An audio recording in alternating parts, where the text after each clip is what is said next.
Thank you for the introduction. Thank you also to the organisers for the invitation to come and talk. It's an absolute pleasure. I will repeat. Oh, well, it's, yes. Yeah, can you put it up a little bit higher? Okay. Hopefully that's a bit better. Yeah. Okay, great. Apologies for that. So yes, I'll repeat everybody else's thanks to the organisers for making this happen. It's an absolute pleasure to be back in an auditorium with lots of people again. Okay, so yes, I'm going to talk a little bit about what happens inside Nature Physics and other journals that our company produce. Before I do that, I figured I should just tell you a little bit about myself so that you can decide whether you're going to believe me or not. Most of my research background was in 2D materials. I'm a theorist by training. I then did a couple of postdocs and I was an assistant professor briefly, and now a senior editor at Nature Physics. So I've also worked a bit on topological materials, tiny little bit on strongly correlated things. So yeah, I feel like I'm at home in this community, you know, fundamental hardcore condensed matter people. That's kind of my background and where I feel comfortable. So that's good.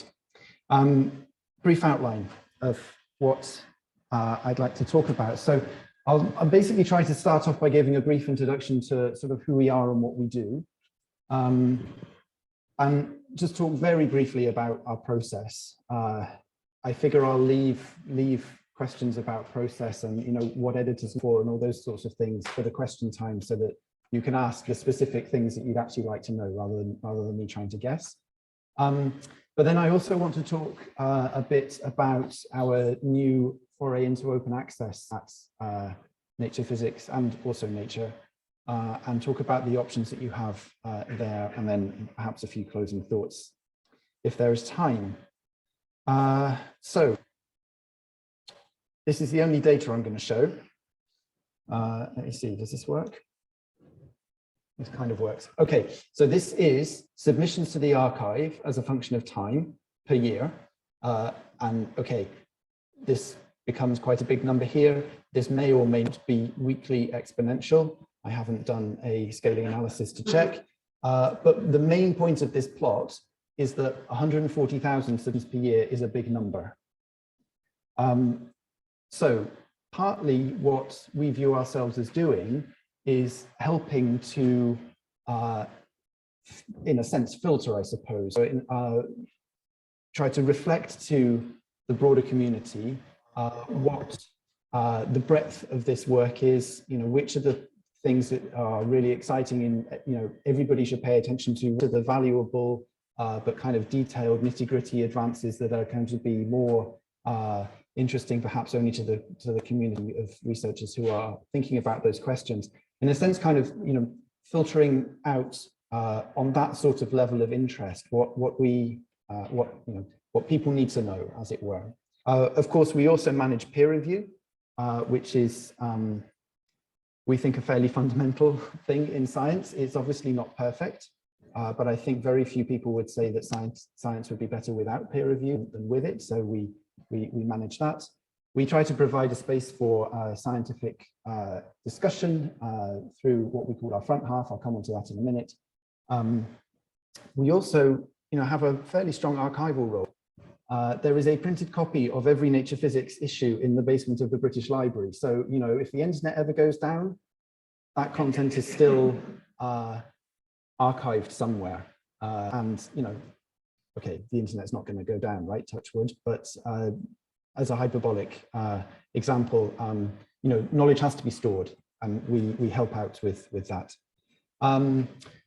You know, we also try to contextualize, you know, give the broad picture through our front half content, and at least in the context of Nature, where they write much more sort of public facing, sort of actually journalistic content than interpreting research to the wider community is something that they do quite strongly. So in terms of the research, there are a lot of journals. You keep telling me just how many journals there are. And at least in some sense, okay. At least in some sense, there's a bit of a kind of a pyramid of them within our organization. And there's basically no sense in which this pyramid is selecting for any sort of object quality. I've written here on the side various things that perhaps do change on different levels of this pyramid.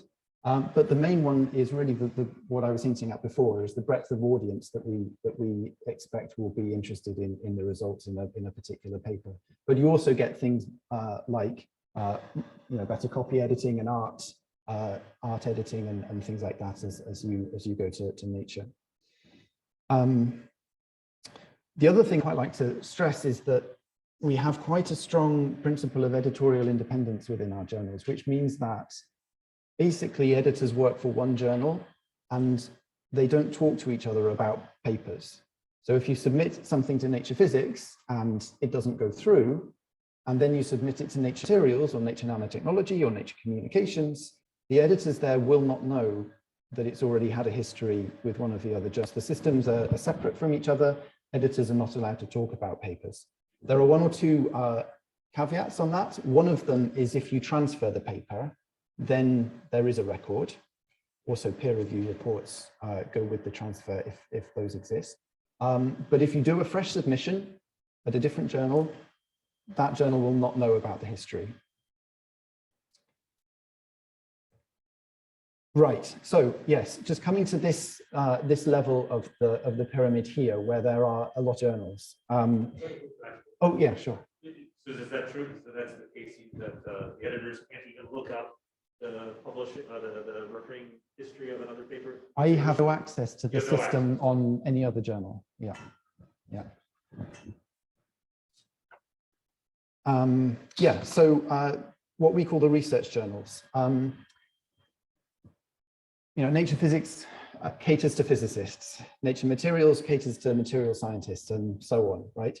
And very often people ask me which journal they submit to. And I think the beauty of having so many journals at that level is simply that you can choose the best audience, the best specialist audience for your work. So if it's a materials focused piece of condensed matter physics, no reason why you can't submit to Nature Materials. If it has a nanotechnology focus, then Nature Nanotechnology is obviously a good place. If it's really pure physics, then likely we're the best place. So really the best way to choose which journal to submit to is the audience, because you want to communicate your results to the right people. But for all of these journals, they're really quite painfully highly selective. We publish, I think, 7 or 8% of submissions that we receive. All of the editors are full-time. We don't do research anymore, and we don't have an editorial board. So, of course, there are some pros and cons with this. Other journals do things differently, but for what it's worth, that's what our system is. And also, as I said, I'll come on and talk about this in a minute. Now, we are so-called transformative journals, which means we have an open access component and a subscription component to how everything is before. Okay, what we publish. The main part is of course, the research papers, the articles and the letters. Internally call that the back half, simply because in a printed issue, it comes after the front half. The front half is our sort of review and commentary section. So we have perspectives and review articles, which I'm sure you've read some of. We also have various commentaries, and I would particularly like to highlight our news and views pieces. These are short, less than 1,000 words typically. Here is an example. And what they do is they are written by an expert, and they unpack and contextualize a paper that is in our back half. They usually publish side by side, so long as we haven't messed anything up in the commissioning and production process. And so the paper will be online, the news and views will be online. There will be a link between the two of them, and you can read the news and views, and that gives a kind of more gentle introduction to the paper. And I would say, especially for students, it's a great place to start. If you want to read a paper that's not in the area that you're working on, a news and views is a really nice way to kind of break the ice and get your feet into it. So this is the team. We're a beautiful lot, aren't we? We're now split between two offices. Five of us are in London, including Andrea, our chief editor. 3 of us are in Berlin. We divide manuscripts between us basically based on the subject area, on the topic of the papers. So for example, Nina handles our optics and photonics content. Richard does quantum. Leonardo is our sort of AMO, cold atoms type person. Lisa does biophysics. Stephanie is our high energy physicist and sort of big physics expert. Bart does mostly soft matter, and I handle most of the condensed matter physics. As it happens, ConMat is too big for one person, so various bits get split off. You know, relevant for people here, for example, Richard tends to handle the heavy fermions content. And what else might be relevant? I can't think of anything in particular. Bart often takes lots of the oxides. So if you're kind of more materials focused oxides or, you know, strongly correlated physics in perovskites, then he may end up handling things. But for, you know, superconductivity, topological physics, magnetism, that's mostly me. So, you know, nice to meet you. Right, I'm just like to say something very brief about our process because I want to leave time for the open access stuff. When I give a longer version of this talk, you know, I can unpack each of these stages of a manuscript journey through our system in some detail, but I just want to highlight 2 things today. The first around this first editorial decision that takes place when you submit your paper, where essentially we're deciding whether we're going to send the paper out for peer review or not. What we're looking for at that stage is really broad interest, which can be defined in a number of ways. In a sense, the easiest one is, you know, if you have new physics, if you have some new phenomenology, some new idea, something, you know, genuinely not been thought about before, then that's a very good thing. If you have some, you know, factor of 10, 100,000, depending on details, you know, increase in an important figure of merit, that can be a very broadly interesting thing. Things that we tend to think are not broadly interesting include, you know, having the best data, you know, some technically superb thing that doesn't necessarily say anything physically. So just having great data is not necessarily of broad interest. What else? We don't tend to look for papers that are sort of making a deciding vote in a debate necessarily. You know, paper 1 said this, paper 2 said that. We've done paper 3 and found out that actually one of them was correct and one of them wasn't. You know, there are certain instances where we might publish that, but typically we probably wouldn't. There are a few other things, but particularly what we're looking for are things that we think are going to be broadly interesting, and new physics is the best way to satisfy that criterion. The second thing I wanted to say was about our post-review decisions. So if we send a paper out, we get the reports back, what we do at that point. The way we think about things really is that there's sort of 2 streams of advice that referees can give us. The first is technical. If referees tell us that there are some substantial technical problems, then it's very unlikely that we will publish the paper without further revision. Now that can either be to sort the problems out, or it can be to modify the claims that you're making paper such that the data does support them. You know, there are many ways to get around that, but typically if there are outstanding technical issues, it's very, very hard for us to publish the paper.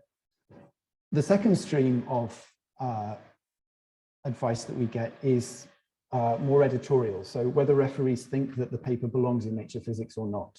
And we do listen to that advice, but actually at the end of the day, that's a decision that the editor makes, you know, with their opinions, with, you know, what they want the journal to be doing, also with the advice of the referees. But fundamentally, you know, it's okay for us to publish a paper when referees tell us not to, because on our heads, not on the referees' heads somehow, when it comes to editorial stuff. So, you know, we do feel like we have an ability to take that advice and to listen to it, but to make a different decision sometimes. And actually, I would say it's more usual that if we are going to overrule referees like that, we will overrule referees telling us not to actually publish the paper anyway. It's very rare that we do the opposite. Very rare that referees are enthusiastic and we then say no. Partly because we have to be enthusiastic to send the paper out for peer review in the first place, right? So that's already a kind of, you know, a barrier against that kind of decision being taken.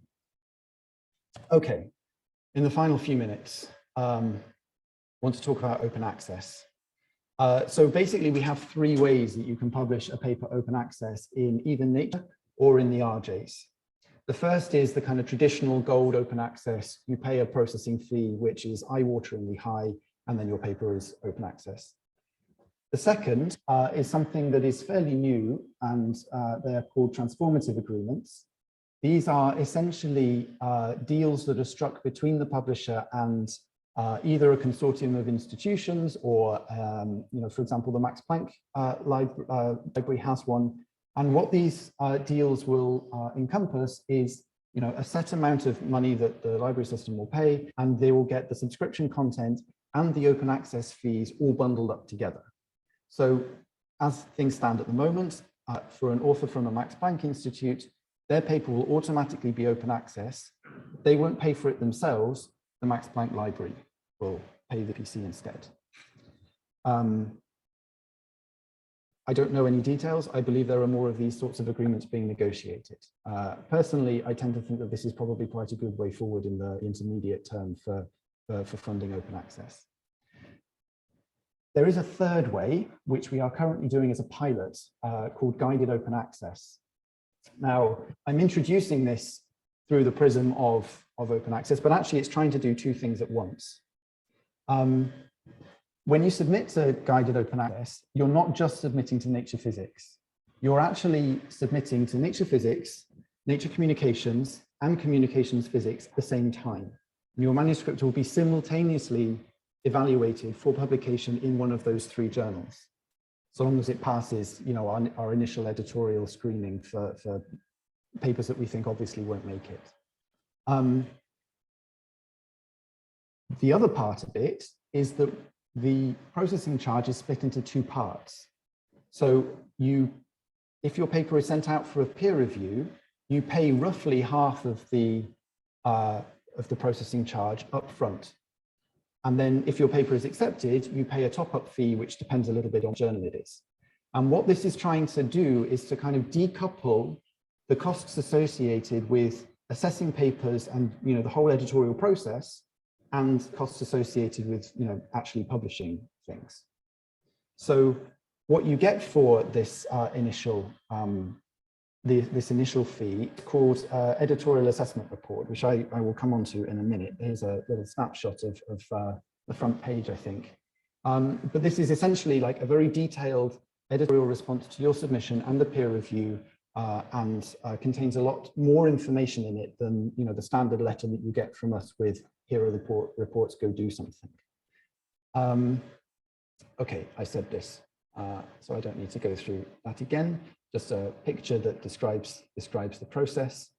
But coming back to the editorial assessment report, here on the right is actually one that I wrote for a paper.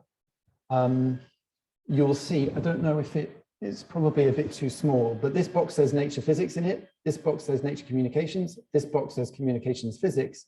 And here are our editorial assessment for what needs to be done to the paper to get published in each of those three journals. So in this particular case, editorially, we did think that there was, you know, scope for publication in Nature Physics, but the experimental data wasn't strong enough. They needed to do more to clear up some questions that were outstanding that would make the claims really super strong. If the authors couldn't do that or didn't want to do that, you know, some tweaks to the theoretical model that they were using would make the paper appropriate for Nature Communications. Or the third option is that they could moderate the claims down and basically go essentially unchanged into Communications Physics. And this was the outcome of the first peer review. Now, I think this kind of streamlines the process a little bit, right? Because you get all the answers in one go, and then you as authors have the opportunity to choose what you want to do. So in a sense, you get a little bit of control there as well. Okay, so in addition to this kind of simultaneous consideration of your paper, you also get annotated reviews. So instead of just, copying the reviews into an email and sending them to you, we will copy the reviews in, but then on each kind of chunk of it, we will make an editorial comment about whether we think that is a not particularly important thing, whether this is really vital and you absolutely have to address this point. We can interpret our editorial opinion on the reports through this, through annotating them like that. And then lastly, we try to make some recommendations about how to make the research more open, things like sharing of data, sharing of code, those sorts of considerations. We'll give you some advice, which hopefully is reasonably specific to the things that you've done in that actual paper.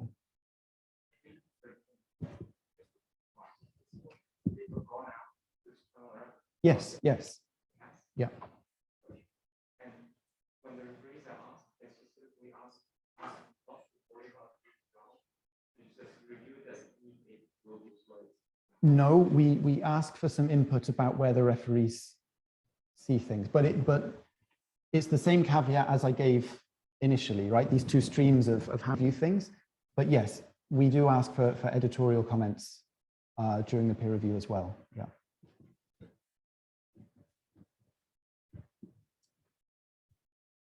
Okay. Yes, I guess I'm out of time. I will just leave this up there in case it spurs any questions. But other than that, I would like to say thank you for listening. And I really want to emphasize that, we like talking to people. If you ever have questions, if you ever have, worries, concerns, please do email us. We always want to talk.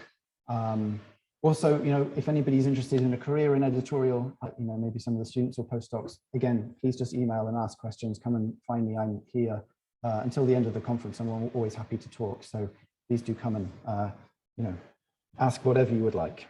I'll leave those back again. And thank you for your attention.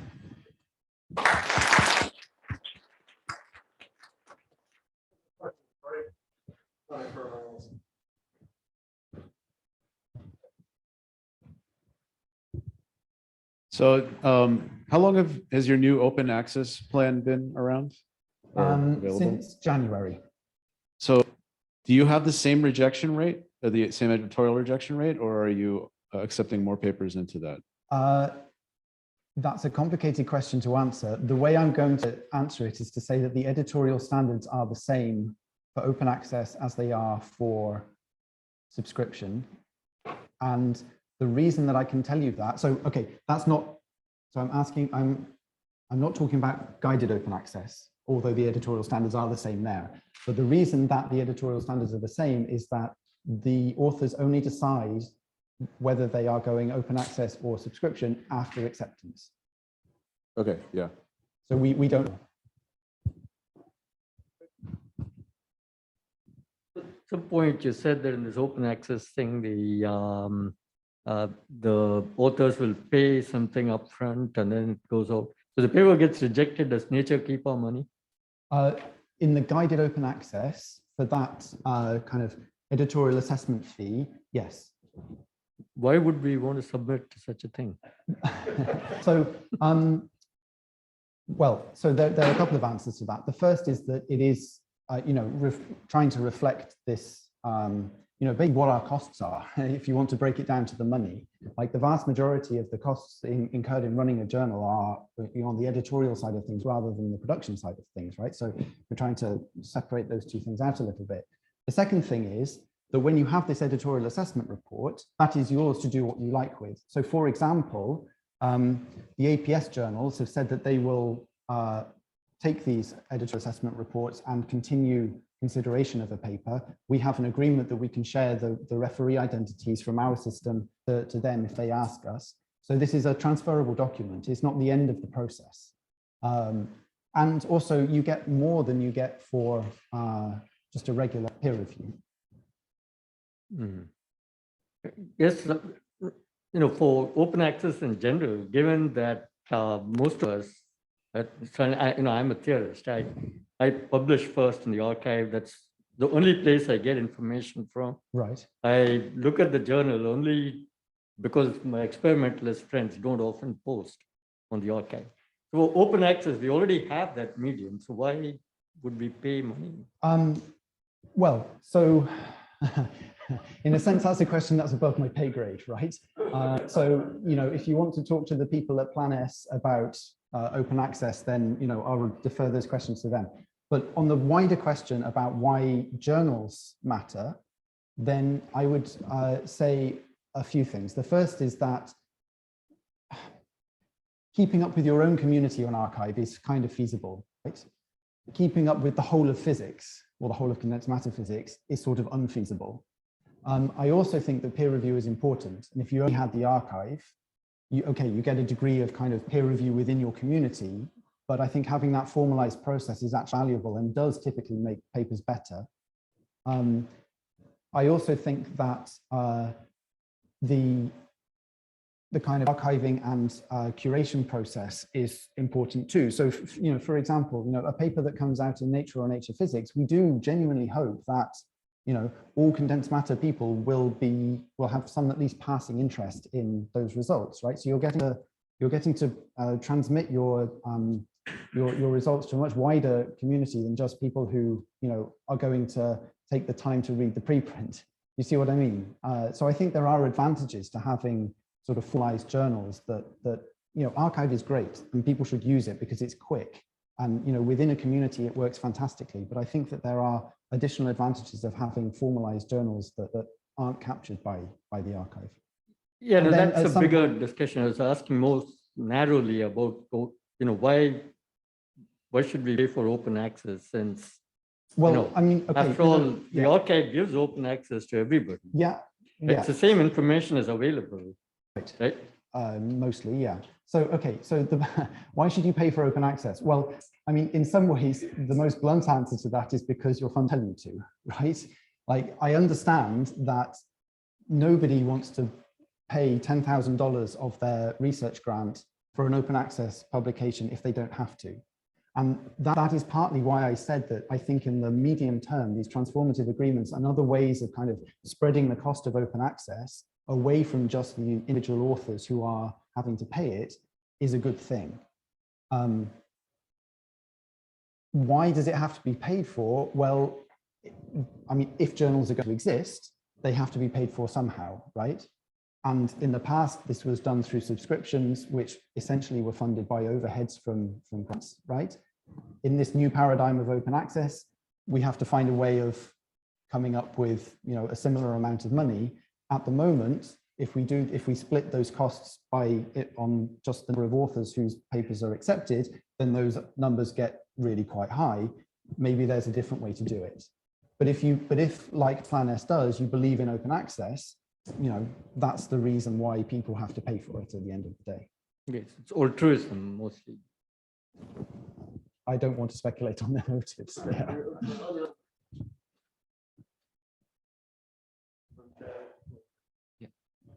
David, just to continue on Senthil's question a little bit. So I always thought that the Nature and the Nature research journals, if you forget for a second about open access, the article processing fee is 0. That's what's stated on your webpage. Well, there is no APC, yes. Correct. Yes, right. for a subscription right. thing. There are color figure charges, but nah. I understand, right. Yeah. But so one way to interpret you know, Senthil's question is to ask, well, there are already money makers for the Nature publishing group in like Nature Physics and maybe Nature Communications.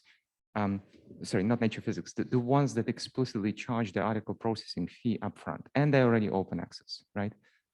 And that article publishing fee is somewhere between maybe $4,000 or $5,000. So why would we pay twice as much for Nature Physics to go public? Because the acceptance rate is roughly half. So you have to split your costs over the number of papers you publish, right? And under that gold open access model. If you publish 20% of your submissions, your APC is going to be roughly half than if you publish 10% of your submissions. It's really as straightforward as that. Selectivity makes the numbers big quickly. Right, right, I understand.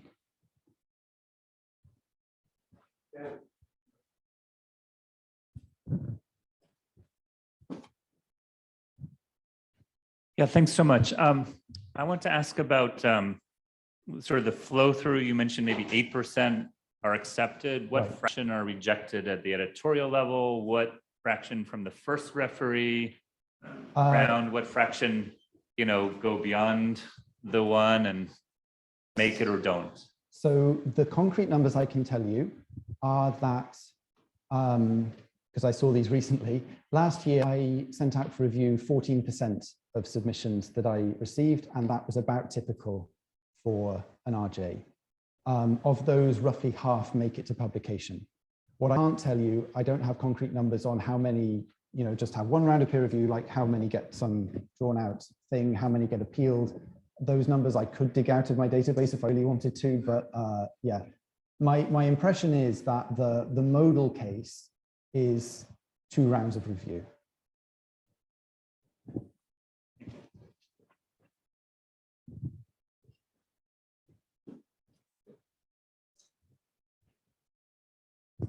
It's just a quick follow-up on this new sort of splitting of the costs. So who is going to pay for my rejected paper? I think you consider that. I mean, you are talking about paying some charges just for getting the review, but if it's rejected, I still have to pay it, right? Who of my funders will want to do that? Okay, so that's the guided open access part, Yes. right? That third stream. So funders are paying it.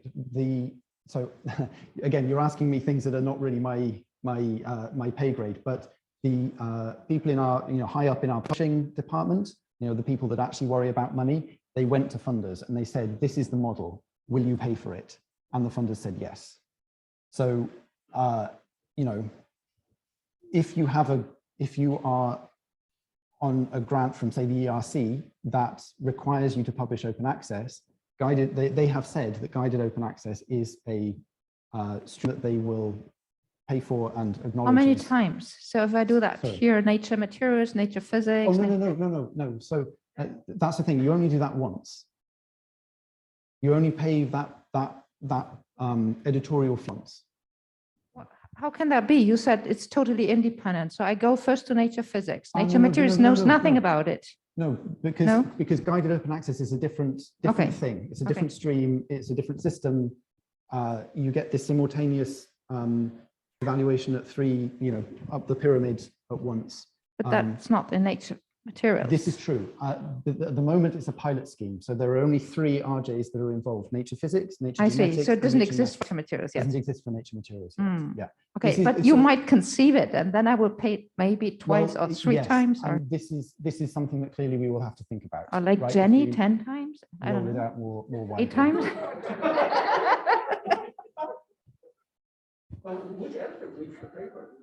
All of them. Well, so this editorial decision part, I wonder if you can tell us a little bit more. So you said it's like a 14%, right? You sent out. As far as I know, in the case of science, they send out to external kind of editors They have for an this editorial initial board, yes. stage, and then they rank, 1, 2, 3, 4, and blah, blah, blah. Now, you guys do your own, it's gonna be a lot of work for you guys, right? Number one. Number two, I wonder if you guys have some kind of you guys' own vision. For example, certain scientific directions you guys want to have, for example, like a topological anything is interesting now. So let's have more of those papers. Do you have some vision like this, or what is the process of this editorial decision? That's a really good question, and there's sort of 2 answers to it. The first is that yes, we do have an editorial vision, but also part of that editorial vision is that we want to reflect what the community thinks is important. So, it's. You come to conferences like this one, you learn what kind of. Exactly. Yeah. But so actually, can I follow up with that? I've had a very similar conversation with the editor, one of the editors, TRL. And so I remember he came to one of the conferences that I was at, and it was a very similar discussion. He said something about how he felt his job was, particularly with respect to theoretical physics. I'm a theoretical condensed physicist. There's some new hot topic and there's N papers coming in, right? And you can only publish a small number of them. And so your job is to find the ones that make the biggest impact or the most exciting. I raised my hand. I said, well, but what if I send you a paper that's not on any hot topic? I'm just out here doing my own little thing. And if I talk to people, they're like, oh, that's cool, but nobody else is working on it. So, you know, if I send you something out of the blue that is not what everybody else is working on, how do you handle that? An excellent question. So this comes back to the concept of broad interest and how you define what that means, right? Hot topic is one definition of broad interest, right? It's the only one.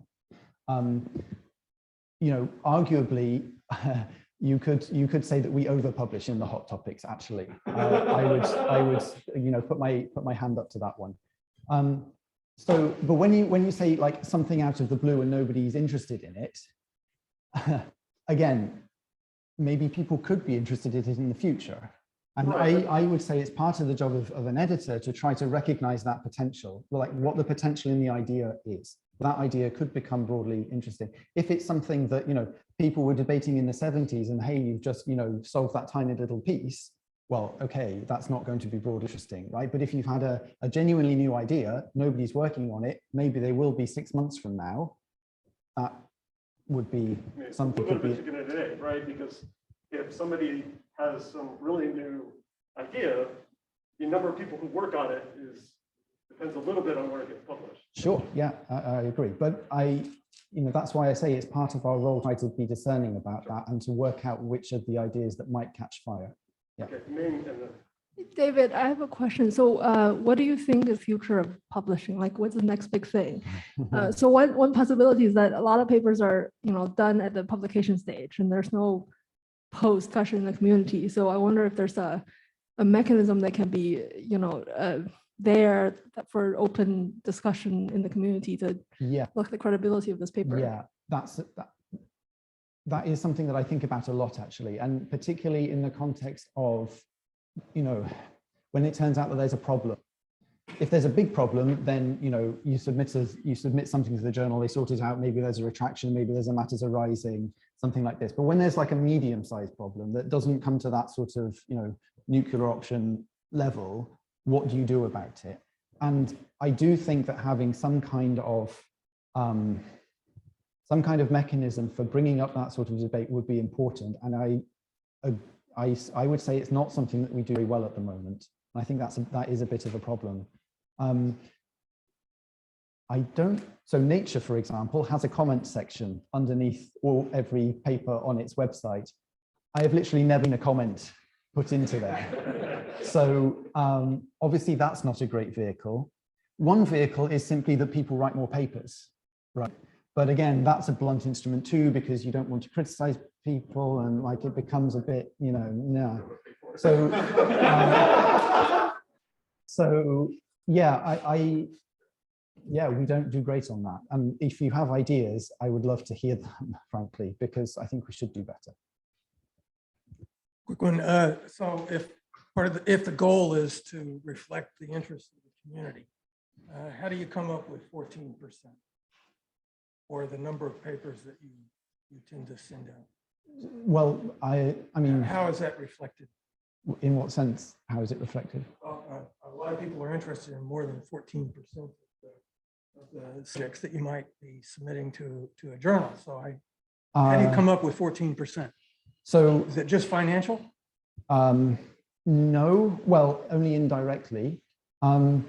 In the sense of how many hours there are in a day and how many editors we have on the team, right? But how many editors we have on the team is kind of a financial thing. So we don't come up with 14%. I was reflecting what happened last year, right? Some people send out, you know, 20%, or some people send out less than 14%. Like it's not a fixed number. My point is that of all the submissions that we receive, what we're trying to do is to filter out the ones with the most potential at that stage, right? And you know, what's the right way to frame this? It's fairly obvious on probably half of our submissions that they're not what we're looking for. It's fairly obvious on maybe 5% of our submissions that they're fantastic and they're exactly what we're looking for. That other 5% is a bit gray zone. And, you know, you could make arguments one way or another. And, you know, what we're trying to do to be reflective is to pick from that 45% plus the 5% that are obviously great, the ones that either could generate the energy, to come back to the previous question, or reflect the energy. So it's not that we have a set number in mind. And when we say we want to reflect the community, we don't, it's not a perfect mirror. It's kind of reflecting the hotspots. It's broad interest, right? So, and then yes, at some point there are so many hours that we can spend at our laptops. And so, there's a kind of fundamental limit too. Okay, thank you. I have a different philosophy.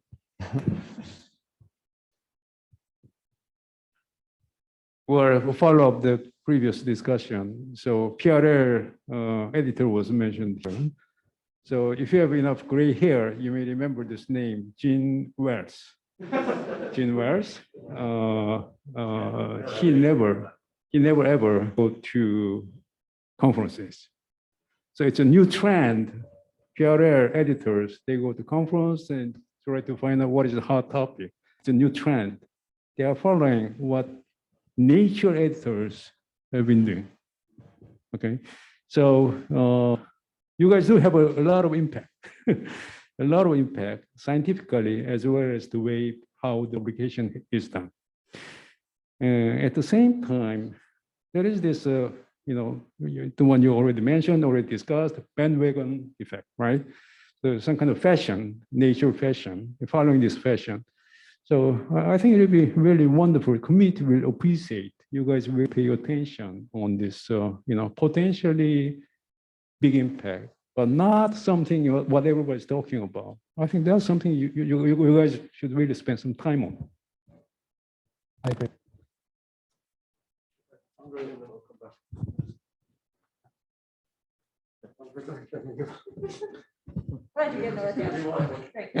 Make you run. David, could you say a few words?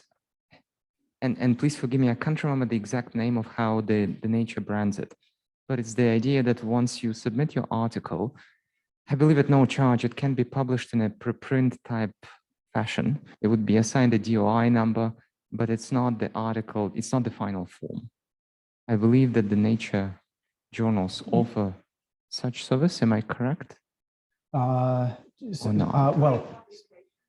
So yeah, we have some kind of preprint thing. Yes, and I think it's recent. Square. That's right, exactly. That's what I'm asking. What's your opinion about it? Can you say a few words about this? Okay, I probably shouldn't say this, but I'm going to anyway. Just use the archive. I honestly, I'm not convinced that running a preprint service is exactly what we should be doing as a company. So just go with the archive. Again, this is some observation, right? You, or probably the community, keep telling us that funding agencies wants to go open access. But here, many of us hear from funding agencies or our university administrators, they are about foreign influence. Right. Yeah, so just different message we're getting. Sure.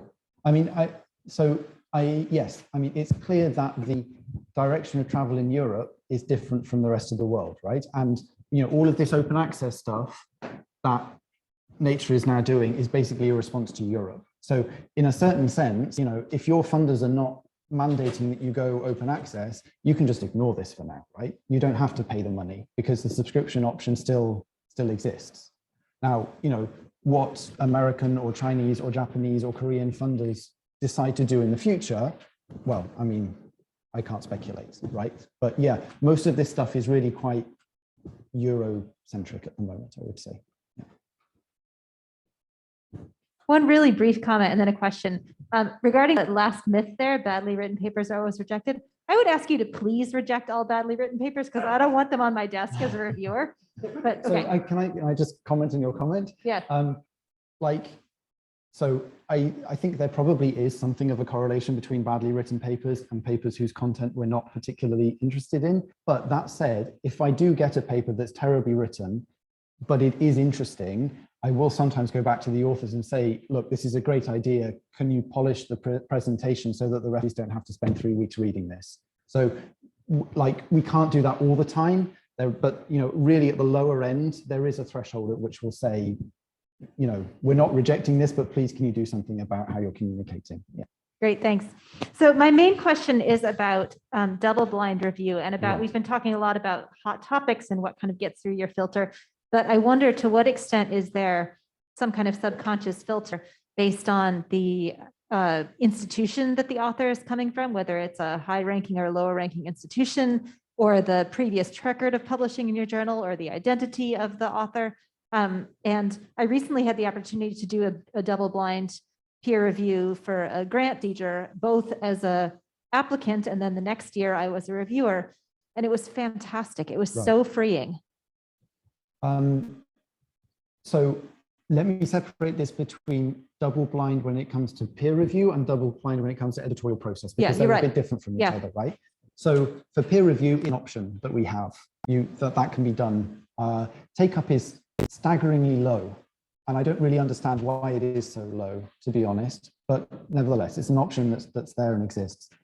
When it comes to editorial process, it's much more complicated because, we need to do things like, firstly, we need to know the identities of the authors so that we don't ask them to referee the paper, right? So at some point in the process, we can't be blind to the authors. Now, you can at what point?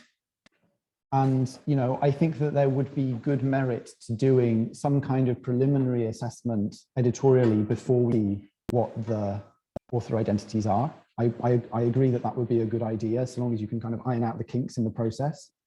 That said, we are aware of all of this. We get training in this. We get implicit bias training, for example. We know that, actually, our desire is to increase the pool of people who publish in our journals, who review for our journals, who write front half content for our journals. We don't want to be, we sometimes get accused of being a big club, right? You have to publish in Nature to publish in Nature. We don't want that. We're trying to actively not be that. And we're only human. We are going to make mistakes times because of that, but we're doing our best. We're trying very hard to keep all of that stuff in the front of our minds as we're making editorial decisions. And, it's something I think about every day. Yeah, so we can't be perfect, but we try. Can you also comment on the role of the supplementary information? A paper sometimes like two or three, 4 pages. Yeah. Supplementary information can be sometimes 40 or 50 even. As a referee, do I really have to go through all the supplementary information, understand it, etc.? And why is this supplementary information file getting bigger and bigger?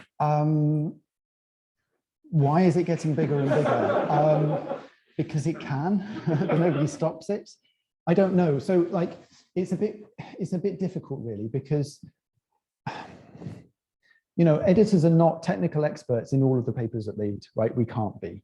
And that's partly why we have peer review, so that we do get technical experts to feed back. Now, I hear different things about supplementary information. I hear the point that you've expressed quite a lot.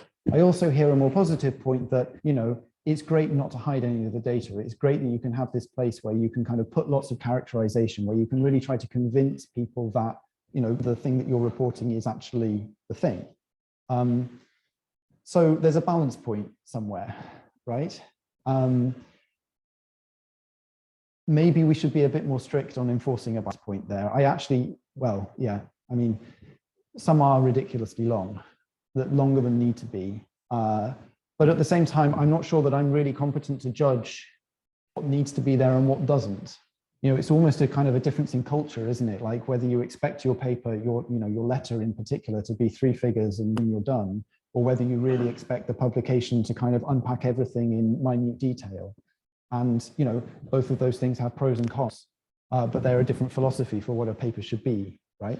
I at least think that for a journal like Nature or Nature Physics or Nature Communications, to have a relatively short paper itself is probably a good thing, because we're trying to publish papers that are going to be interesting to more than just the specialists. And certainly nobody who's not a specialist in a topic is going to plow through 15 pages of a a long paper. So to try to keep the main body of the paper itself short, I think is probably a good thing on balance. But then, if there are complicated characterization issues, or, you have some great big theoretical model that you don't want to explain in the paper, then what do you do with it? You could write a second paper, I suppose. You could also put it in the SI and let the specialists worry about it. So, it's different philosophies, and I'm not sure it's necessarily right for us to take a strong view on which is better or worse. It's a tough one. Yeah. But I do sympathize with the peer review point. I do. And I think, to be perfectly honest, nobody would expect a reviewer to read the SI in as much detail as they do the main paper. It's probably better to have at least a bit of a look at it and make sure that there are no obvious red flags, particularly if some of the data in there is really pertaining to something important in the paper rather than just being a bit of an information dump. So it's a bit case, I guess is what I'm saying. Oh, yeah, hi. So I have a question regarding this. There's some practice I've seen more recently in Nature journals where the referees have an option to not to sign their name. Right. So maybe can you comment on that? It seems to me that you just lead to, possibly lead to trading favors, and people, I can see people, if you're negative review, you don't want to sign your name, you're positive review, maybe you want to sign your name. So, yeah. Yeah. So I think this is another difficult one, and another one that actually comes down to culture a little bit, because, I hear a lot of people say exactly what you said, favors for favors. I hear people say that if we make the peer review process completely open, it will take some of the heat out. If you have to sign your name on the opinions that you're writing in a peer review, then, maybe you moderate them a little bit. So that could make things a bit calmer. Like, all these things might be true at the same time, right? So when it comes specifically to reviewer recognition, what we do at Nature Physics at the moment is that we give referees the option to be thanked at the end of the paper. Nature Communications, for example, and I think Nature as well, the authors have the option to publish the peer review reports, I think, as well as the reviewer recognition. I don't think as an institution we have a particularly firm view of what the long term should be. I think what we're trying to do at the moment is make as many options possible so that individual authors, individual reviewers can do the thing that they want to do. Because again, this is kind of, I feel like in this one, we should be reflecting what the community wants rather than trying to tell the community what it should do. Because there is genuinely a debate. There is genuinely different people with different opinions on this. Yeah. For Nature Physics, if you want to sign the report, you can. If you don't want to, you don't have to. I think in not too long, we will probably have the option to publish the peer review reports, but again, it will be an option. Authors get to choose whether they do that or whether they don't. So yeah, we're trying to facilitate, but we're trying not to really tell people what the right thing is. Okay, so maybe maybe one more question specifically on Nature Physics, and then we're supposed to have a general discussion, although there's no boards or anything useful that I can write on. So, but we'll open it up more broadly to discuss anything that came up today. But sort of simple. I don't need to ask. Well, no, you don't. You've got the mic. Oh, well, this discussion on supplementary information, I thought that was it's a good discussion to have, because I had to learn myself, and I think many people in the room probably feel the same, that, at least for experimental paper in journals like Nature Physics, you don't read the supplementary information, you get completely misled, right? So and it's sometimes also impossible to read just the main text, because every second line refers to data in the supplementary information, right? So in some sense, the main text itself is somewhat misleading. So we need the supplementary information. Main text is propaganda, advertisement. Right? I think that's felt by a lot of people. So it's true that the main text ideally will be able to be appreciated by a broad audience. If that's the same thing as propaganda, then okay. It does speak to the fact that we are trying to do something different from what PRB is trying to do. And both of those things I would contend are valuable, but they are different. So it would almost be a category error to expect a nature physics paper to look the same as a PRB, because we're trying to do different things. And sure, there is a level of advertisement of nature physics because we're trying to say, this is a result that cuts across communities. It's going to be broadly interesting, right? So for sure, for the specialists who want to actually dig deeply into the data, maybe that's why the SI is 40 pages long, because that's where the real content is. But for somebody working in a different field, that level of information is just going to be overload, right? And they won't necessarily, even bother to try reading. So yeah, it's about what the motivation for that thing is trying to be, if you see what I mean.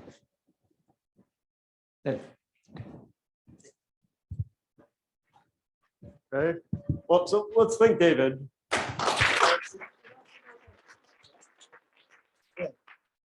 So I think we're supposed to have a general discussion. Does anybody want to ask questions about any of the talks you saw, something you didn't understand?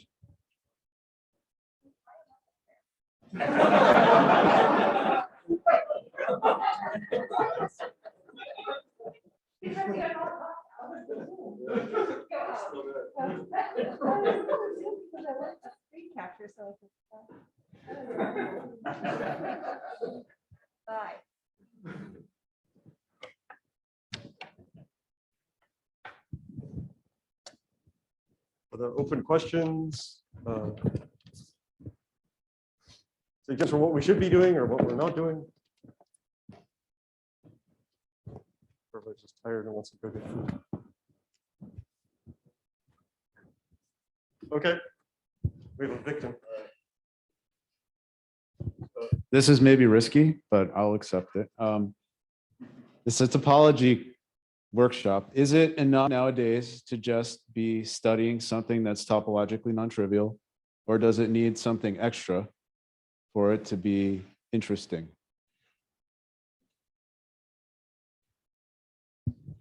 I mean, I'll maybe make a provisional comment about that, which is that, if you look at a lot of the topological systems, I think, what were the smoking gun topological systems? We all agree are topological and there's irrefutable evidence and they be the way we expect, right? So there's quantum Hall, there's fractional quantum Hall, and there's 3D topological insulators where you do ARPAs and you see the states.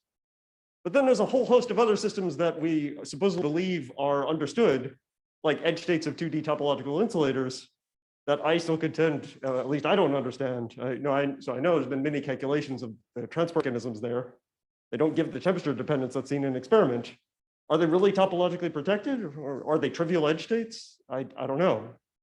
So I think especially when you start talking about correlated systems, it's complicated, right? So I don't know. What's the status of uranium ditelluride? I guess we'll find out tomorrow. But yeah, I don't know if we have to keep passing the mic around. All right. Yeah, I would say whether it's whether it's a topological superconductor or not, that's an open question. I would still say it's interesting, but that's because of the correlated physics and also because you don't run into spin triplet superconductors every day. I'm not trying to be snide here. It's like, have we aged out of saying, how about this?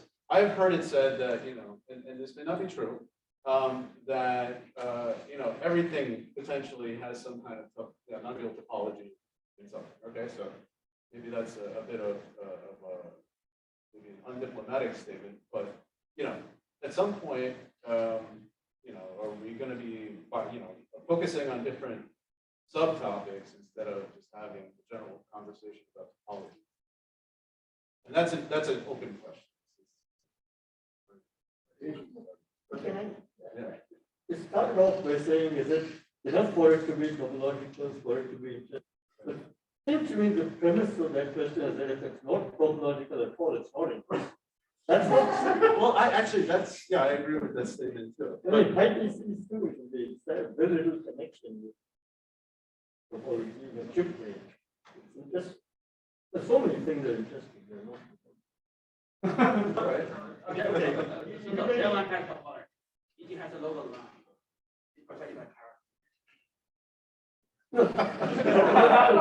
Maybe useful for some aspects of physics, right? But it's not the main thing. Well, I mean, I guess maybe another question is, why do people get interested in topology in the first place, right? It's not because we are all want to be mathematicians, but the amazing thing about integer quantum Hall and fractional quantum Hall is that, okay, you have this abstract topology, but then you have an experimental signature that is ridiculously precise, right? So the topology is winning everything. It's winning over Anderson localization, it's winning over symmetry, it's dominating something that's easily observable. And it's not clear, at least to me, that in basically all the systems we've talked about since then, except maybe surface states of 3D topological insulators, okay, there, you can see the states. You do arc as they're there, right? But can we do things with these states that, are new types of phenomena and new types of, and of course, there's many predictions, the electric effect. But I think smoking gun signatures have been much harder to come by. Right. A lot in trans, in our case, that's right.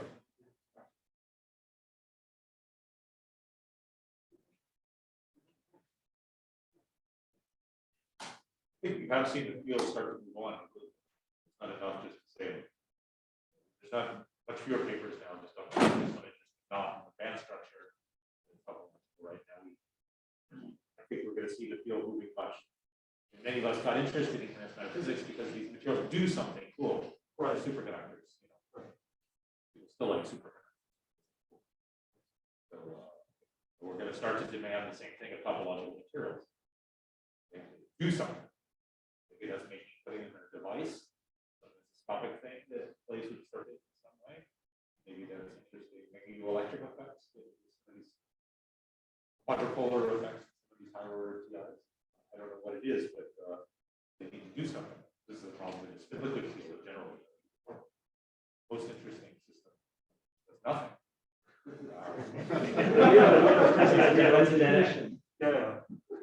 Yeah, I mean, we had a crazy idea of taking a 2DI and using it to make a terahertz antenna, right? But I don't know if you could do that with the existing materials. Okay. Yeah, so I showed, for instance, this one thing is called someone working on quantum computing, working on microwave setups, and he said, my God, that's fantastic. Well, it's in principle possible to create a non-reciprocal device with it. So without magnetic field, they want to sort of screen the back action of the microwave cable and sort of turn the information into a different channel. And that so far can be done only magnetic field. And you have synthetic quality without any field. So that's a real device thing they consider is really useful for. So with a zero field fault, zero field non-dominant fault. This is big, right? It's not just tiny effect that would right. Sort of somewhere in the noise. But if you have big effect, I think you don't really talk to some people, right?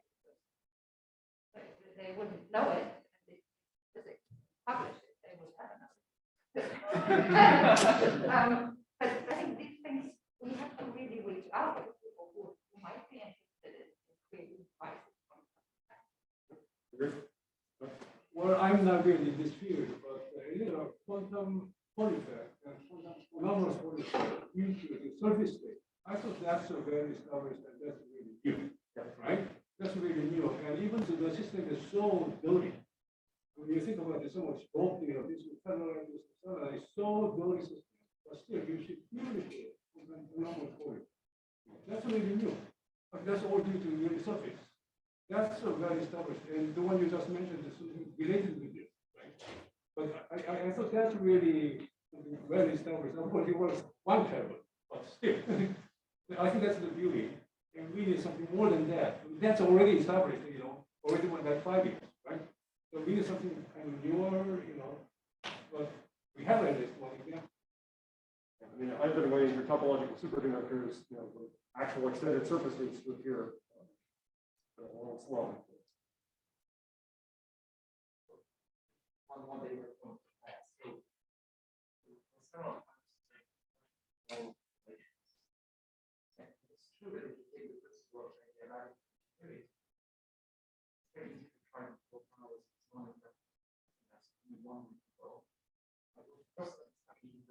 material that has the fact that the presence of correlations.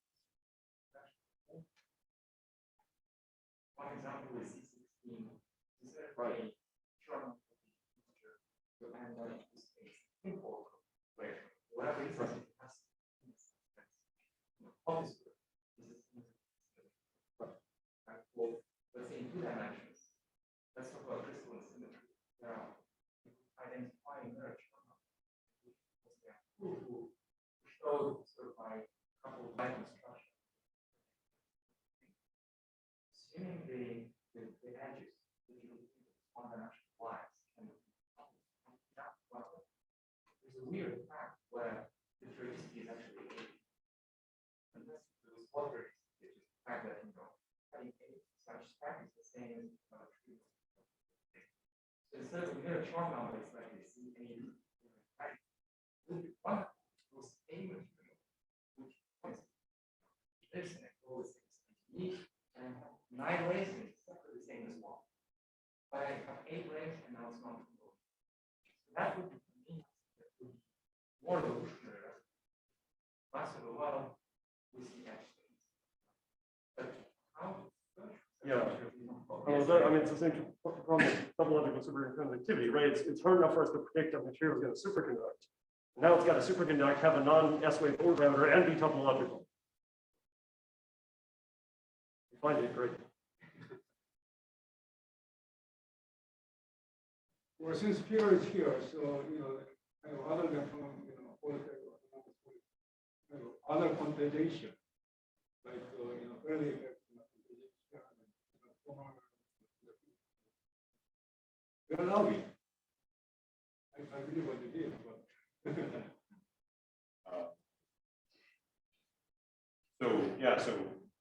lecture the context response function, of course, are a history of the approach to topology. As far as I know, there's only really 2 or 3, depending on how you account for people. Some response function which can be tied to a couple of variant, and that's of course on Hall, on Hall people on that time. People that maybe done things with thermal quantized thermal Hall, and then we made measurement in 3D electrical. The question is, what else can you do there? And I don't know. There was a lot of initial excitement about the possibility of looking at 2 nonlinear responses. So the second order response with say vial systems to create conversion symmetry, because you can show that in a non-interactive gam structure, so the Chi2 effect, the optical rectification or second harmonic generation, is basically sensitive to various phases. You have a purely non-interactive gam structure, then this response normalized in particular ways, taking the right effects into account, is quantized. And so it's cool for a number of reasons. One, it's cool because it breathes light into what was formerly considered a rather mature field of nonlinear optics materials. And now we understand there's a new way of calculating response coefficients in terms of Berry phase of the Berry phase of the final state, the Berry phase difference, the initial states and final states. But it's also quantized. The problem is multifold there. One, this experiment is very hard to figure out is it normalized properly. So they're difficult, basically impossible from an experimental perspective to normalize properly, to quantize. Second of all, it looks like if you do anything at all in terms of trying to incorporate interactions, even from a theoretical perspective, things are not quantized. So this doesn't look like a very promising avenue for quantized stuff. In a sense, it's not surprising. People may also know that the optical absorption of graphene, just a normal optical absorption of graphene, is also quantized in units of E squared over H. The transmission through split sheet graphene is a 1 minus pi alpha, where alpha is the time structure. That just comes from the near band transitions across the one stage the other. So there's kind of a 3D version of that, and then also with the nonlinear 3D version of that, that's what's quantized. And the graphene case also fractions completely destroy this. Things aren't quantized. So they were topology very complicated or very curvature. It's not sensitive. It's not really sensitive to Berry curvature. It's sensitive to the Berry connection having to do with let's just more generally just say the very base structure, which is related to topology, but for instance, in these systems, if you opened up a small gap in graphene, it's still, you still, and your energy's above the gap, you still, it doesn't end.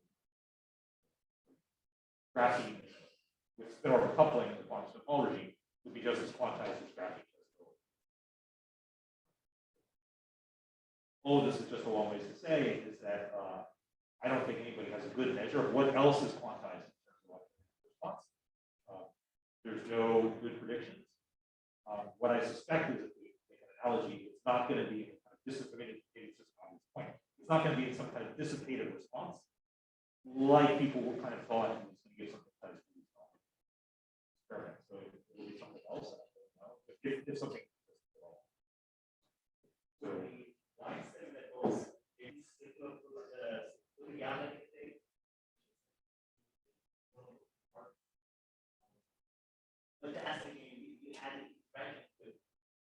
That's what I'm referring to. Yeah, exactly. That's what I'm referring to. Is that simple in the non-interactive band structure, principally you can get the monopole charge. Another way of saying it is that the signal is quantized actually units of e to the third over h squared. So there's a nice correspondence with looking at this kind of higher order response as it powers of e squared over h times e over h times the power, which is the power of the response. But this all breaks on an interaction.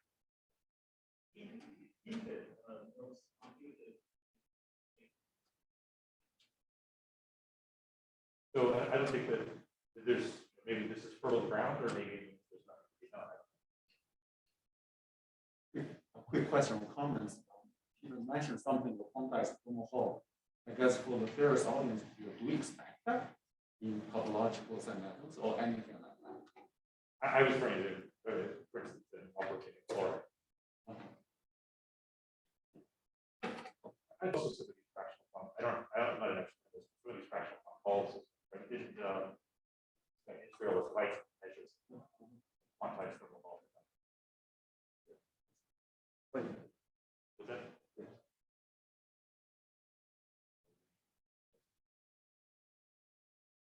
What the buffer was.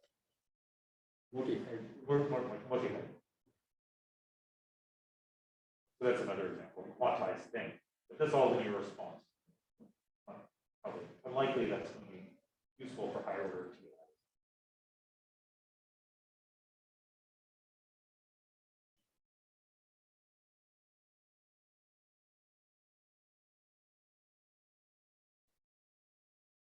We also want to speak of the crystal ball. That on us could be sort of that we read the claims that are made when the press release sent out or something, or even some motivations of thoughts in the beginning. So you always saw that the electrons moving on one side of the screen, you see the busy way in whatever Shanghai, and then you see how it gets cleaned up, right? These are all these promises in the field saying that we will have a protected transport. And then we should look back 10 years later whether we have actually realized these things. And we should think, why actually not? And we should be sort of maybe self-critical or just analyze why some of the promises could not be realized and what we could have done to see whether they are really not feasible or just sort of lost track and deviated our attention to something else. I think this kind of self-reflection would be very useful. You think the field of topological materials is it been overpromised? This was famous for well, I mean, ITC. many fields are overpromised, especially all physics fields are overpromised. That's what it is, right? In part of the two journals, like paper, you need to overpromise, otherwise you don't keep promising enough. So, but I think I like the whole marijuana business part of that. But I think also for ourselves, here, we promise that we make topologically protected transport. And the truth is that most people actually don't look at transport any longer because it's not pretty. Wasn't so protected either. But could we, I don't know.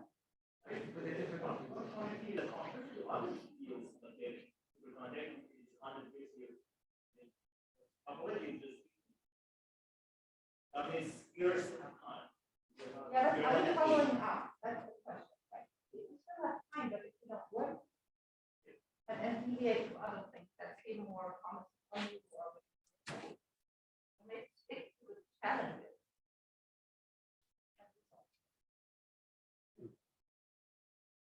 I think the field of topological materials has over-delivered in terms of cool new things that have been discussed in basic science.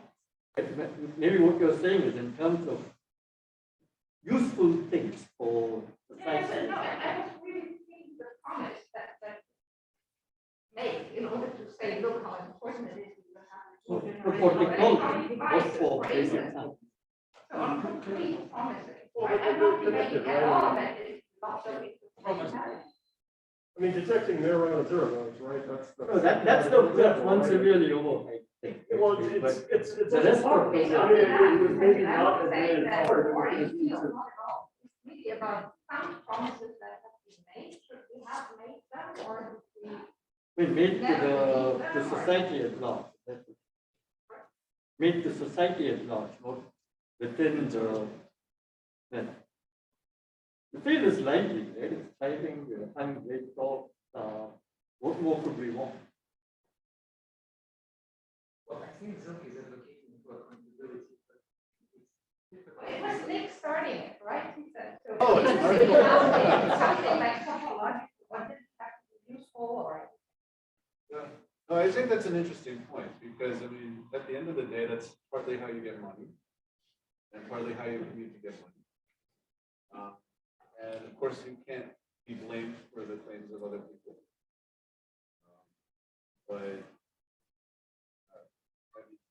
if you just said it's cute, it's interesting, I'm not sure that this would have blossomed the same way as if I'm going to have dissipation trying to work. So I think that's a good point. I don't know when it is a good time in the calendar to, navel gaze a little bit, to reflect. But actually, a workshop like this might be a good opportunity. Maybe there should be a whiteboard with a list of the promises that were made and where we are. What's the status? And that this is a big group of people, that actually make one. I mean, there's also potentially conceptual questions, right? I mean, I don't necessarily believe this, but you can ask the question, marijuana zero modes are really easy to get in mean field models. Do we know they actually exist in strongly interacting non-SOA superconductors? They only possibly occur. People like Keys who pose this question, and I guess that they can exist, but but has there been an actual experimental demonstration that we all believe? Nothing, right? I mean, not to my knowledge.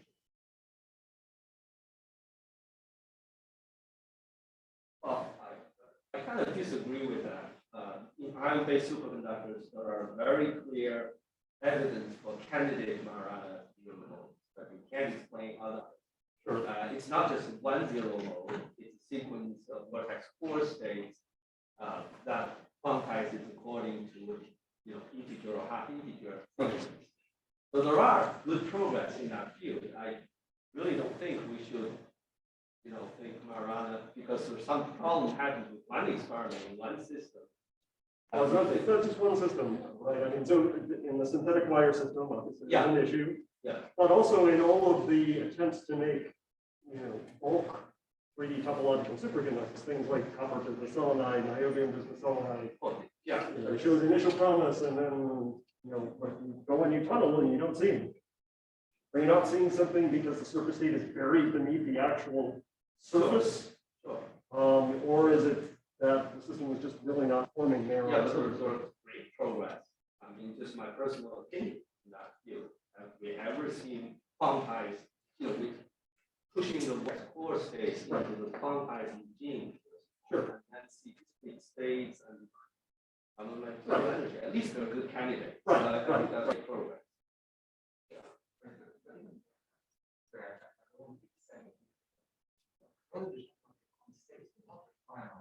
Right. Well, there's the kind of zero energy one. It doesn't require, it doesn't require topological superconductor, but it can produce a level. The So- question is, can one prove it You're- once you've gone? Well, you first have to see these, right? Then you can do tunneling, quantization, and all these things. So you have to quantify it. And then start doing this, right? But yeah, unless you prove it's not there, the evidence is they might be there. Well, correct. But that's the question you ask, right? Exactly. If I don't know Bigfoot exists, everything points that you want, does it exist? I think that's the point I'm raising. Well, I mean, manipulating a system that has higher dimensional neurons, whether it's 1D edge states or sheets on the edge states in maybe uranium dichloride, or if we could someday find a helium, a solid state version of helium 3P, then at least you have something that I think you can measure, thermal conductivity, you can tunnel into them, there's many predictions. And then you've got something exotic, then you can try to manipulate that. When you're only looking at zero modes, it's tricky because there's so many things that cause zero bias anomalies and you have to rule everything else out. But I agree. I mean, That's progress. the core states in the army make sense. Okay. Any other comments? Or do we want to just go good food? Okay, let's go good food.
Yeah, but that is. So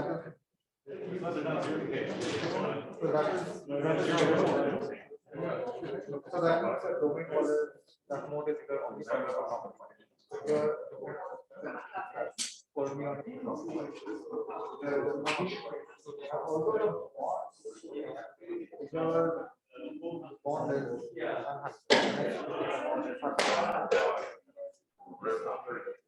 I think that's. Sorry, what are you trying to stress? That clearly it's not true, it's just a verification.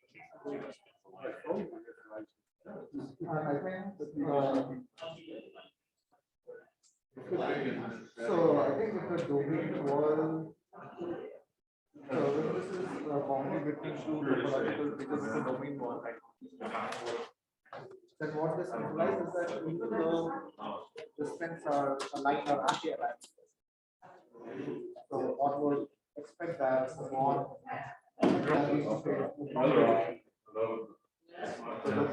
This computer, it sure appears. negative. A lot of guys have the fact So that- 91 would expect that this state of more. That's why you see a lot of guys, others. But the domain wall pictures suggest that they do not cause. So somehow the topological physics of the domain wall overcomes the energy cost you would expect for inversion of similar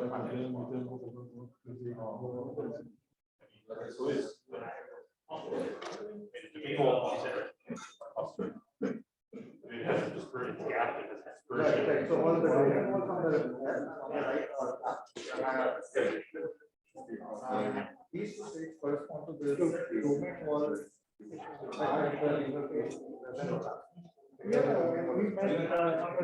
Yes.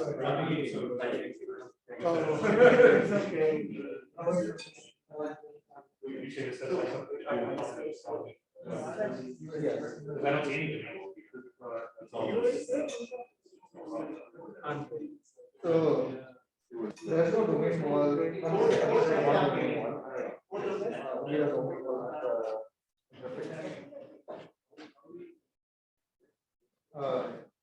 So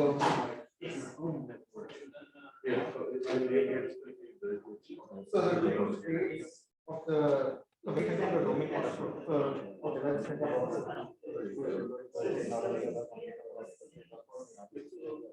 The zero mode attack can be either occupied or unoccupied, and these two states are different. And I'm trying to integrate that in terms of the domain wall. Here, the domain wall is the domain wall absent states. This could be but in terms of the original spend degrees of freedom, Yeah, well, university. that sounds clear, right? The first case, the spends are anti-aligned. The second case is aligned. So we would expect that these two states for the different. But the topology of the domain was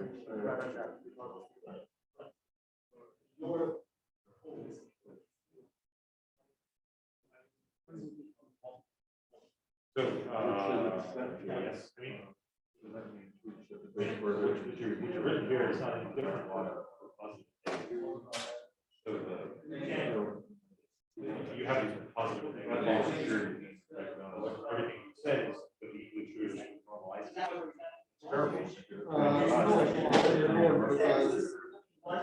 This domain wall zero mode are not. It's called the domain wall. So the domain wall still was there is one potential domain wall. And those domain walls are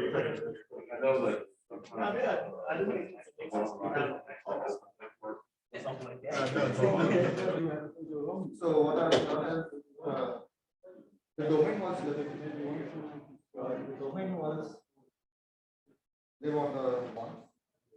So this is a site for a domain wall. This is another site for a domain wall. And these two coupled by these are coupled by eight. So what I've done is this dimerization pattern changes across that time. So these are coupled by strong one. A domain wall here and one here should have been coupled by a strong one according to the pattern on the left, but that pattern is changing. So this cross domain wall was zero energy because it's dimerizing pattern. And if it was zero energy, then the two states, many body states, with and without the domain wall should be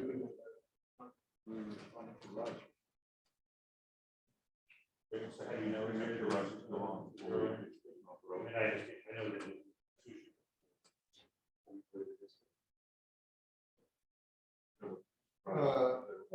Well, because the dimerization pattern.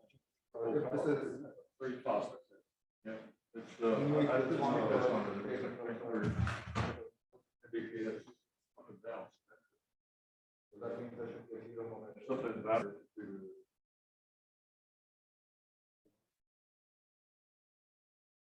Sure, well, I'm not talking about detection or experiments, but I'm trying to get the picture, understand the picture. So you're trying to understand what happened. Yeah. Right. Domain wall in a domain wall. So here, this from each comes from the exact. So you would really need to have crystal dislocations. Yeah. This is from how it's held. Two ways. We have to have the exact. Two zags in a row. Do you have security software? So your point is just to try to understand what happened to the defects. Yes. Yeah, I don't know because it's So in terms of stacking, maybe the zigzag, zag, So suppose the first zigzag has all up spins, and the chain right after the extra zag has all down spins. If you had a way to flip all the spins on the right at once, that should not cost any energy. Flipping one spin will cost a lot of energy, but if you flip all of them, that should not cost energy.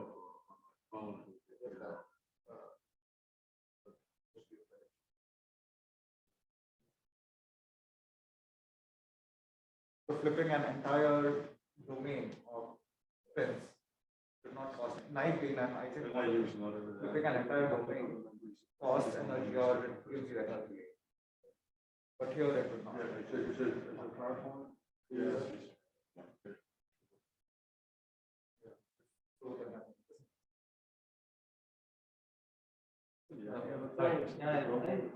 Yes. And I don't really want to get it. I would go to. Yeah. Where we, how you can try to get some of this. Yeah.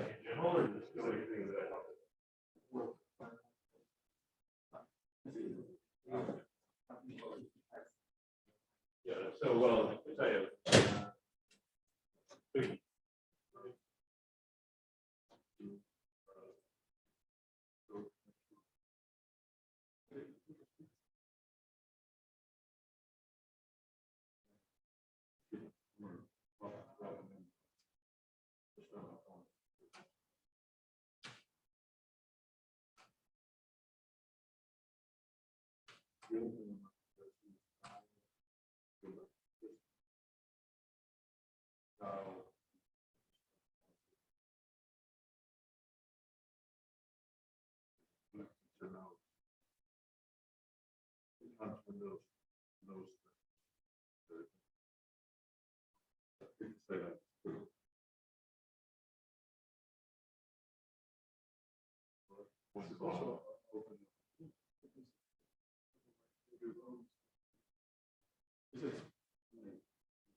What time are you on this second speaker?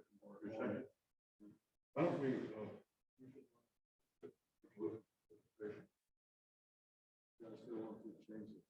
Well, you should want to take it later. You got a stick hand, you know? Yeah, I could put it on the memory. Somebody.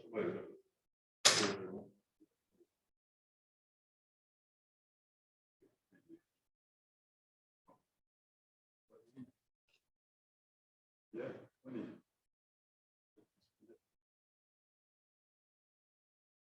Yeah, I was talking to the building manager, I told him we need to get this off the garage. That's possibility that this is a different. It could be, but we've never had that issue. Yeah, there's a lot of hills on there. Probably university. That's what I told them to. They should take this education center off of. Give it a program. That way, because they're trying to protect the university, HR, students. I would just have it on its own. Here you see a big home. This is all universities. Every so every university in Europe and here I can connect. I don't see anything.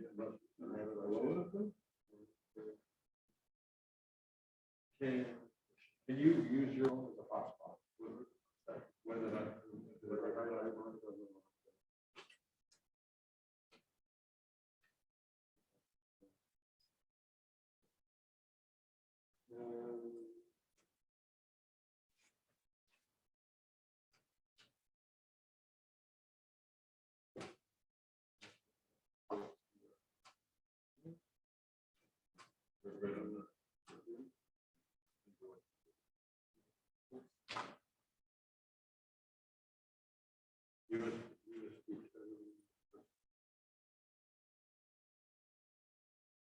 USB tethering is where you connect cable to the computer, and then you have that payment, then you could actually use that as a modal basis.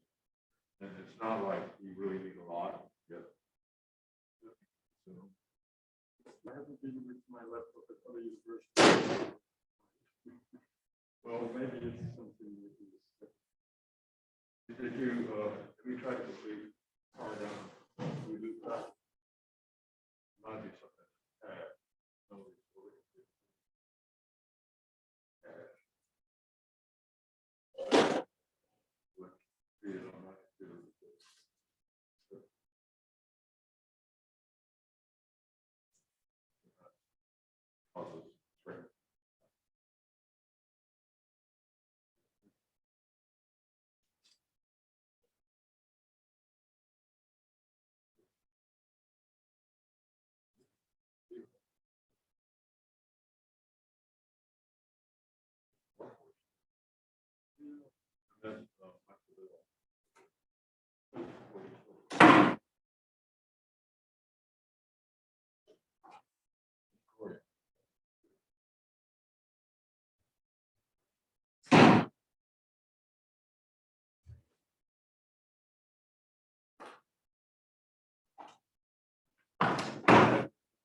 This didn't work this when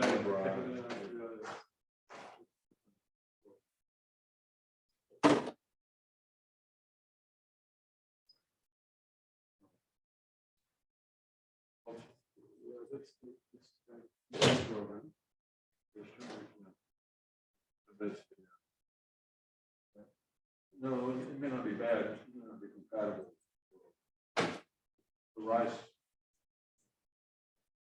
The rice visitor service may see a VPN interruption of good.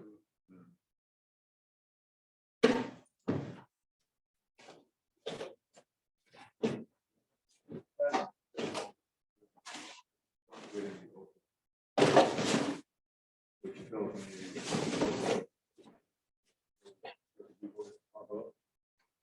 an open network and it works there. Then you know that my theory just got shut down. Yeah, I think the hotel is also an open network. It is an open network. Because some hotels are, yes, they're Wi-Fi, they are okay. Other people might.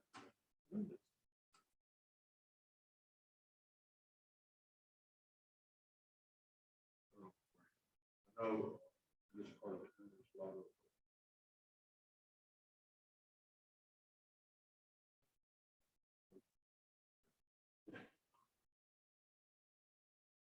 No, I don't know. I will bring my map. Push comes to shove, I have mine here. That's probably Office 365. Okay. All we really have to do is join the Zoom. Great. Yeah, that's, yeah. Okay, thank you very much. You need tomorrow. Yeah, the funny thing is I was a couple of hours to get you guys started. And then got off the trouble. Virginia said, I just kind of need you to stay. I don't mind it. I love I could have been a professional student. I let myself. You like the physics folks. My dad was a physicist. So that he always talked physics like the rest of us understood him. You know? He was constantly telling us the difference between relativity and Newtonian physics. But he was a professor too. So I said, Dad, I don't think you have peers in this conversation. He says, that's okay. If you learn, it's good for you. Okay, I'll see you tomorrow. All right, my friend. Have a good evening.